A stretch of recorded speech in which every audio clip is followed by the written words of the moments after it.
हमारी किडनियां बिना रुके काम करती हैं, टॉक्सिन्स को फिल्टर करती हैं, फ्लूइड बैलेंस बनाकर रखती हैं और हमारे शरीर को स्वस्थ रखने में मदद करती हैं।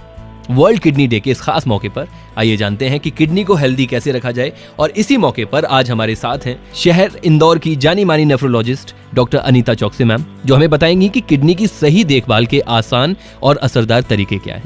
मैम, बहुत बहुत स्वागत है आपका माय एफएम पर। Thank you so much. सबसे पहला सवाल मेरा आपसे है कि सबसे कॉमन किडनी प्रॉब्लम कौन सी है जो मैक्सिमम लोग फेस करते हैं? देखिए, किडनी की बीमारी में सबसे ज्यादा योगदान है डायबिटीज के मरीजों का, पर्टिकुलरली जिन्हें लंबे समय से मधुमेह है और जिनका शुगर कंट्रोल पुअर है, यानी जिनकी शक्कर लगातार बढ़ी हुई है। ऐसे मरीजों को किडनी समस्या होने की संभावना अधिक रहती है। अब चूंकि India diabetes capital of the world है, तो ऐसा अनुमान है कि 30% ऑफ डायबिटिक पेशेंट्स को सीकेडी होने की संभावना होती है। सीकेडी मतलब क्रॉनिक किडनी डिजीज। इसका दूसरा मुख्य कारण है हाई ब्लड प्रेशर या उच्च रक्तचाप। हाई ब्लड प्रेशर किडनी की जो छलनियां होती हैं, फिल्टर होते हैं, उनको डायरेक्ट नुकसान पहुंचाता है। तो जिन मरीजों को डायबिटीज है और ब्लड प्रेशर दोनों ही हैं, उनको तो किडनी प्रॉब्लम होने की बहुत ही ज्यादा संभावना रहती है। तीसरा मुख्य कारण है दर्द निवारक दवाइयों का सेवन या ओटीसी प्रोडक्ट्स का इस्तेमाल बिना डॉक्टर के पर्चे के। चौथा कारण है कुछ इम्यूनोलॉजिकल डिजीजेज या सिस्टमिक डिजीजेज जैसे क्रॉनिक ग्लोमेरुलोनेफ्राइटिस। पांचवा मुख्य कारण है किडनी स्टोन्स। चूंकि इंडिया जो है ट्रॉपिकल कंट्रीज में आता है, तो यहाँ कई लोगों को स्टोन रहता है और उसका साइंटिफिक इलाज न करते हुए लोग कुछ अलग किस्म के इलाज करते हैं जो कि साइंटिफिक नहीं रहते हैं।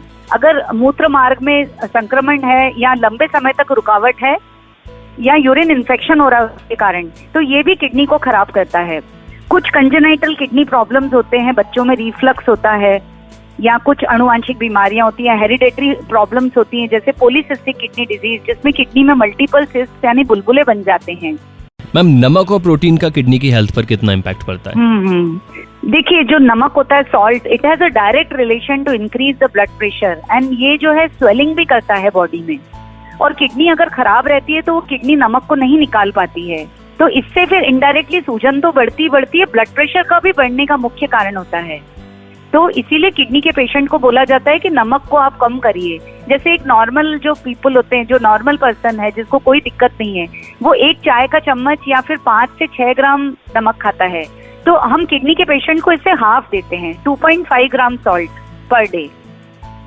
ओके, प्रोटीन का भी। और जो प्रोटीन रिस्ट्रिक्शन है, हाँ, it also has a role in reducing the progression of kidney disease. देखिए, प्रोटीन जो अपन जो भी खाते हैं, कार्बोहाइड्रेट, प्रोटीन या फैट, इनका सबका मेटाबॉलिज्म होता है बॉडी में। तो जो प्रोटीन का जो ब्रेकडाउन होता है वो अल्टीमेटली ऐसे वेस्ट प्रोडक्ट बनाता है जिसको किडनी निकालती है। यूरिया, क्रीसॉल, फिनॉल, क्रिएटिनिन, ये सारे जो हैं ये प्रोटीन के ब्रेकडाउन से बनते हैं। तो इनका जो निकास है वो किडनी अगर खराब रहती है तो निकाल नहीं पाती है, और फिर जो किडनी खराब है उसमें अगर अपन ने प्रोटीन का रिस्ट्रिक्शन नहीं किया तो पेशेंट को नौशिया, वॉमिटिंग ये भी ज्यादा होता है, प्लस किडनी को फेल होने की संभावनाएं ज्यादा बढ़ जाती हैं। तो अगर अपन एक नॉर्मल आदमी का अपन देखें तो 1 ग्राम पर किलोग्राम, जैसे अगर मैं 50 kg की हूँ तो मैं 50 ग्राम प्रोटीन खाऊंगी, लेकिन अगर मेरा क्रिएटिनिन बढ़ा हुआ है, अगर वो 2 से ज्यादा है, तो फिर मेरा जो प्रोटीन है वो 0.6 to 0.8 ग्राम पर किलोग्राम आएगा। तो ये भी एक मिथ है कि प्रोटीन बिल्कुल न खाया जाए।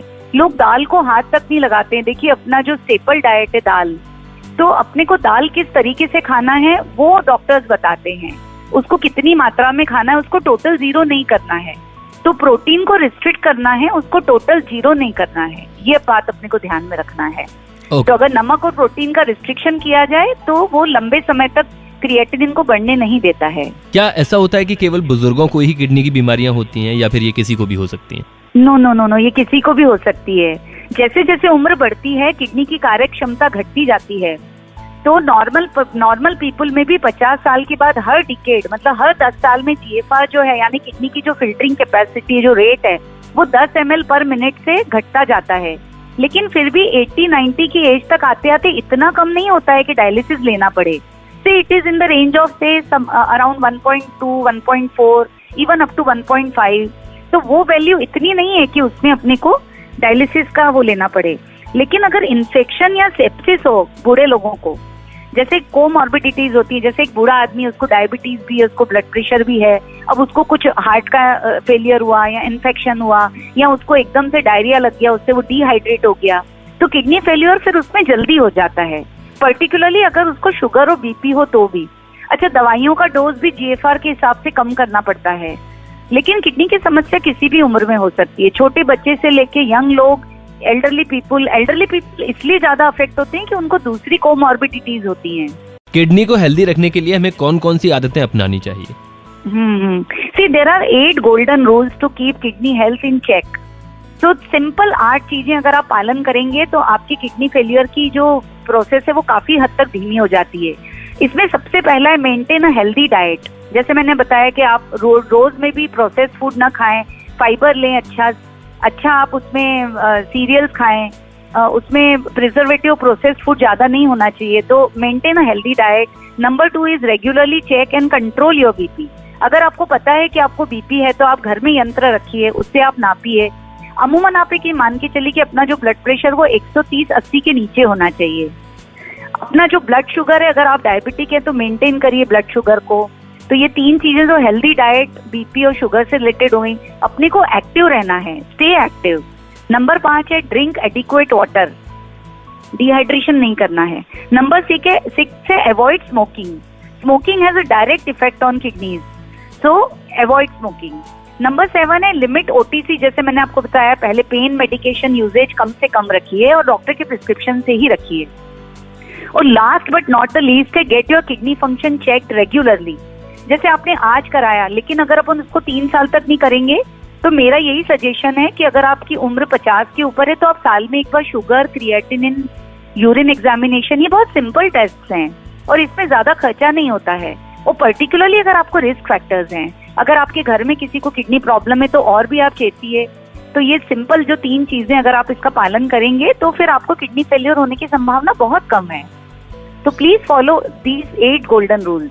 जिस तरह से हमारी लाइफस्टाइल चेंज हो रही है, ये किडनी हेल्थ को किस तरह से अफेक्ट कर रही है? या देखिए, जैसे जैसे डायग्नोस्टिक टेस्ट बढ़ रहे हैं तो लॉन्गिविटी भी बढ़ रही है। लॉन्गिविटी बढ़ती है तो टेस्ट और सब जो अपने हैं, अब वी कैन डायग्नोज अर्ली। और उसमें क्या होता है कि एक एजेड पॉपुलेशन भी बढ़ रही है। सीकेडी का मुख्य कारण है नॉन कम्युनिकेबल, जैसे डायबिटीज और हाइपरटेंशन जो है ना, ये नॉन कम्युनिकेबल डिजीजेज हैं। अगर हम एक्सरसाइज नहीं करेंगे, वेट कंट्रोल में नहीं रखेंगे, स्मोकिंग करेंगे या शुगर बीपी कंट्रोल में नहीं रखेंगे तो जल्दी इसके शिकार होंगे। आप मान के चलिए कि सीकेडी आमतौर पर हर 10वें मनुष्य को होता है। 8 से 10 मनुष्यों में से एक को सीकेडी होगा ही होगा। आप देखिए कि वर्ल्ड में 850 मिलियन पीपुल हैं अभी जिनको किडनी प्रॉब्लम है। तो ये जो है ना, ये बहुत विकराल, जैसे जैसे एफ्लुएंस बढ़ेगा, एक्टिविटीज कम होंगी, जंक फूड का जो यंगस्टर्स अभी खा रहे हैं, एक्सरसाइज नहीं कर रहे हैं, तो वैसे वैसे आप मान के चलिए कि इस बीमारी का प्रतिशत और ज्यादा बढ़ेगा। आज अभी जो किडनी फेलियर है ये 8th लीडिंग कॉज है डेथ का, लेकिन 2040 तक का प्रोजेक्शन है कि हर 5वें आदमी को किडनी फेलियर होगा। तो आप समझ सकते हैं कि these figures are very horrifying and treatment is very costly, so prevention is the only key, right which will keep it in check. तो हर साल की तरह हम 13 मार्च, मतलब इस साल वो 13 मार्च आ रहा है, हर साल 2006 से हम लोग second Thursday of every March we are celebrating World Kidney Day. और इस साल जो 13 मार्च की थीम है, हर साल एक बहुत अच्छी थीम होती है और इस बार की थीम भी प्रिवेंशन बेस्ड है। अच्छा, ये थीम है are your kidneys okay, detect early and protect your kidney health. सबसे कॉमन किडनी प्रॉब्लम कौन सी है जो मैक्सिमम लोग फेस करते हैं? देखिए, किडनी की बीमारी में सबसे ज्यादा योगदान है डायबिटीज के मरीजों का, पर्टिकुलरली जिन्हें लंबे समय से मधुमेह है और जिनका शुगर कंट्रोल पुअर है, यानी जिनकी शक्कर लगातार बढ़ी हुई है। ऐसे मरीजों को किडनी समस्या होने की संभावना अधिक रहती है। अब चूंकि India diabetes capital of the world है, तो ऐसा अनुमान है कि 30% ऑफ डायबिटिक पेशेंट्स को सीकेडी होने की संभावना होती है। सीकेडी मतलब क्रॉनिक किडनी डिजीज। इसका दूसरा मुख्य कारण है हाई ब्लड प्रेशर या उच्च रक्तचाप। हाई ब्लड प्रेशर किडनी की जो छलनियां होती हैं, फिल्टर होते हैं, उनको डायरेक्ट नुकसान पहुंचाता है। तो जिन मरीजों को डायबिटीज है और ब्लड प्रेशर दोनों ही हैं, उनको तो किडनी प्रॉब्लम होने की बहुत ही ज्यादा संभावना रहती है। तीसरा मुख्य कारण है दर्द निवारक दवाइयों का सेवन या ओटीसी प्रोडक्ट्स का इस्तेमाल बिना डॉक्टर के पर्चे के। चौथा कारण है कुछ इम्यूनोलॉजिकल डिजीजेज या सिस्टमिक डिजीजेज जैसे क्रॉनिक ग्लोमेरुलोनेफ्राइटिस। पांचवा मुख्य कारण है किडनी स्टोन्स। क्योंकि इंडिया जो है ट्रॉपिकल कंट्रीज में आता है, तो यहाँ कई लोगों को स्टोन रहता है और उसका साइंटिफिक इलाज न करते हुए लोग कुछ अलग किस्म के इलाज करते हैं जो कि साइंटिफिक नहीं रहते हैं। अगर मूत्र मार्ग में संक्रमण है या लंबे समय तक रुकावट है या यूरिन इन्फेक्शन हो रहा है उसके कारण, तो ये भी किडनी को खराब करता है। कुछ कंजेनाइटल किडनी प्रॉब्लम्स होते हैं, बच्चों में रिफ्लक्स होता है या कुछ अनुवांशिक बीमारियां होती हैं, हेरिडेटरी प्रॉब्लम्स होती हैं, जैसे पॉलीसिस्टिक किडनी डिजीज, जिसमें किडनी में मल्टीपल सिस्ट यानी बुलबुले बन जाते हैं। A public awareness initiative from the makers of Zeblong and Zeblong tea.